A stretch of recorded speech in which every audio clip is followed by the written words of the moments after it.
இயக்குனர் காந்தி கிருஷ்ணா அவர்களே, தயாரிப்பாளர்களே, விடை கொண்டு போன தம்பி ஜி.வி. பிரகாஷ் அவர்களே, மேடையில் அமர்ந்திருக்கும் மேன்மைக்குரிய கலைஞர்களே, நாயகன் அவர்களே, நாயகி அவர்களே, துணை கதாபாத்திரங்களே, பாசத்திற்குரிய பத்திரிகையாளர்களே, ஊடக உறவுகளே, கலைத்துறையின் முன்னணி முகங்களே, உங்கள் அனைவருக்கும் எனது அன்பான வணக்கத்தை தெரிவித்துக் கொள்கிறேன். முன்பெல்லாம் நிறைய கேடயங்கள் பெறுவோம். 100வது நாள், 125வது நாள், 175வது நாள் என்று அவ்வப்போது வெற்றி விழாக்கள் நிகழ்த்தி கலைஞர்களுக்கும் தொழில்நுட்ப கலைஞர்களுக்கும் கேடயங்கள் வழங்குவார்கள். அது ஒரு காலம். அந்த காலத்தில் அதுதான் ஒரு திரைப்படத்தின் கொண்டாட்டம். நான் நடிகர்களை, நடிகைகளை, தொழில்நுட்ப கலைஞர்களை திரையுலகில் அதிகம் சந்திக்காதவன். எனக்கு அதற்கு வாய்ப்பே இல்லை. நான் பாட்டு எழுதிய பல நடிகர்களையும், என் பாடலை பாடிய நடிகைகளையும் பல பேரை நான் பார்த்ததில்லை.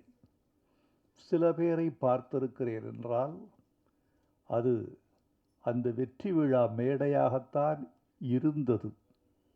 இப்போது அது மாறிவிட்டது. அந்த கொண்டாட்டத்தை இப்போது பாடல்களின் வெளியீட்டு விழாக்கள் மட்டுமே நடத்தி காட்டுகின்றன.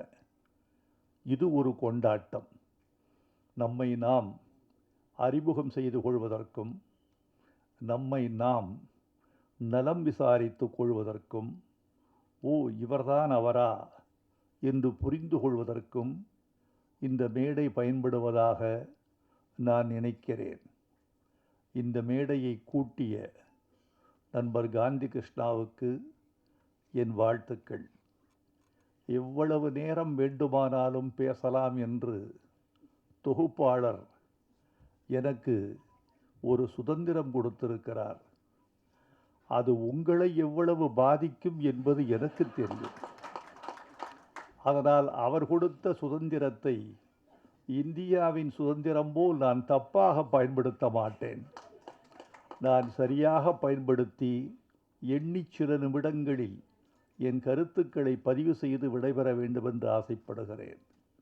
பேசுவதற்கு ஆசைதான், நல்ல கூட்டம்தான், எண்ணிக்கையில் அதிகமான ஊடகங்கள் இங்கே வந்திருக்கிறார்கள் தாம். இதோ இந்த மேடையில் அறிவாளிகளும் சாதித்த கலைஞர்களும் நிறைந்திருக்கிறார்கள் தான். ஆனாலும் கூட சபையறிந்து நேரமறிந்து பேசுவது ஒரு நாகரிகம் என்பதை நான் அறிவேன். சில செய்திகளை உங்களோடு பகிர்ந்து கொள்ள விரும்புகிறேன். முதலில் நண்பர் காந்தி கிருஷ்ணா அவர்களை பற்றி. நண்பர் காந்தி கிருஷ்ணா அவர்களை நான் 30 ஆண்டுகளுக்கு மேலாக அறிவேன். இதில் மிக முக்கியமான செய்தி, இந்த 30 ஆண்டுகளை நீங்கள் அடிக்கோடிட்டு கொள்ள வேண்டும். நான் 46 ஆண்டுகளாக திரையுலகில் இருக்கிறேன். 30 ஆண்டுகளுக்கு மேலாக நான் காந்தி கிருஷ்ணாவை அறிவேன் என்றால் நீங்கள் ஒன்றை புரிந்து கொள்ள வேண்டும். 30 ஆண்டுகளுக்கு மேலாக திரையுலகில் இயக்குனராக ஒருவர் இயங்கிக் கொண்டே இருக்கிறார் என்பதுதான் காந்தி கிருஷ்ணாவுக்கு இருக்கக்கூடிய மிகப்பெரிய பலம். அதுதான் அவரது ஆற்றல் என்று நினைக்கிறேன். 1000 பாடல்கள் என்று நான் எழுதிய பாடல்களை தொகுத்து 2011 ஒரு நூல் வெளியிட்டேன். முத்தமிழறிஞர் கலைஞர் அதை வெளியிட்டார். திரையுலகின் எல்லா இயக்குனர்களும் பாடகர்களும் அதில் கலந்து கொண்டார்கள். இப்போது 2ஆம் தொகுதியை தயாரித்து கொண்டிருக்கிறேன். 1001 பாடல்கள் என்பதற்கு தலைப்பிட்டிருக்கிறேன். அது 1000 பாடல்கள், இது 1001 பாடல்கள். சமீபத்தில் இதை தொகுத்து கொண்டிருக்கிற இந்த காலகட்டத்தில் புரட்டி புரட்டி பார்த்தபோது எத்தனை இயக்குனர்கள், எத்தனை பாடகர்கள், எத்தனை இசையமைப்பாளர்கள் என்று மலைத்து போன போது ஒன்று தோன்றியது, இவர்களில் எத்தனை பேர் இருக்கிறார்கள் என்று கணக்கு பார்த்தேன். பல பேர் காலத்தில் இருக்கிறார்கள், களத்தில் இல்லை. பல பேர் காலத்திலேயே இல்லை, நினைவுகளில் இருக்கிறார்கள். இந்த கலை உலகம் என்பது மாறிக்கொண்டே இருக்கிற ஒரு பிம்பம், இது ஓடிக்கொண்டே இருக்கிற ஒரு நுரை, இது வானவில்லை தனக்குள் வைத்து முடிந்து வைத்திருக்கும் ஒரு குமிழி. இதில் நிரந்தரமாக ஒருவன் 1/4 நூற்றாண்டுக்கு மேல் பயணம் செய்கிறான் என்றால் அவன்தான் அறிவு திறம் வாய்ந்தவன், பண்பாட்டு திறம் வாய்ந்தவன், கலை உலகை புரிந்து கொண்டவன் என்று நீங்கள் தெரிந்து கொள்ளலாம். இந்த 3 பெருமைக்கும் உரியவர் என் அருமை நண்பர் காந்தி கிருஷ்ணா என்று நான் உறுதியாக நம்புகிறேன். காந்தி கிருஷ்ணா 30 ஆண்டுகளுக்கு பிறகும் பிரேக்ஃபாஸ்ட் என்ற ஒரு ஆங்கில தலைப்பை வைத்துக்கொண்டு உங்களுக்கு ஒரு படம் கொடுக்க வந்திருக்கிறார் என்றால் அவருடைய கால நீட்சியை நான் போற்றுகிறேன். ஏனென்றால் பெரியவர்களே, முன்பெல்லாம் ஒரு கலைஞன் 25 ஆண்டுகள் அதிகபட்சம் கோலோச்சுவான். அப்படி 25 ஆண்டுகள் முடிந்த பிறகு அவன் மெல்ல மெல்ல ஓய்வு பெறுவான். அவன் மூளை மங்கிவிட்டது என்று பொருள் அல்ல, உடல் ஓய்ந்து விட்டது என்று பொருள் அல்ல. ஏன் ஒரு மனிதன் கலை உலகிலிருந்து ஓய்வு பெறுகிறான் அல்லது ஒதுக்கப்படுகிறான் என்றால் அது அவன் மீது கொண்ட பிழை அல்ல, அவனது திறமை குறைவு அல்ல. ஒரு சமூகம் அவனை விட்டு முன்னே போய்விட்டது என்று அர்த்தம். ஒரு சமூகம் இயங்கிக் கொண்டே இருக்கிறது. சமூகம் என்பது ஓர் உயிரி, அது தன்னை கடந்து போய்கொண்டே இருக்கிறது. அந்த சமூகத்துக்கு பின்னால் அதன் வாலை பிடித்து கொண்டு, காலை பிடித்து கொண்டு, தோளை பிடித்து கொண்டு ஒருவன் பயணப்பட்டு கொண்டே இருக்கிற வரைக்கும் அவன் கான்டெம்பரரி என்று சொல்லக்கூடிய நிகழ்கால தன்மையில் இருக்கிறான்.